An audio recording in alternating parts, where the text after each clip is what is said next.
Сличните резултати од извештаите што ги направија инспектори од Градскиот конзерваторски центар и од Управата за заштита на културното наследство велат дека носечките столбови на Скопскиот аквадукт биле интензивно оштетени во последниве 15 дена, а за еден од нив постои опасност да се сруши, вели директорот на Управата за заштита на културното наследство.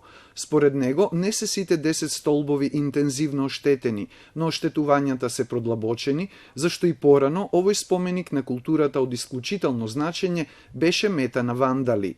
Интензивно се оштетени во поголем обем, помалце од 10, не се толку, затоа што оштетување имало и многу поодамна. Меѓутоа се продлабочени. Процентот на продлабочувањето на половината од тие што ги спомнавте као бројка, веројатно е поголема со тоа што недостасува материјалот кој што е извлечен од столбовите, од ѕидовите. Оштетувањата на столбовите на аквадуктот од засега непознат сторител се мотивирани од геомеханичките истражувања на тлото околу него, што ги вршеше Градскиот конзерваторски центар поради појава на пукнатини, дополнува директорот на управата.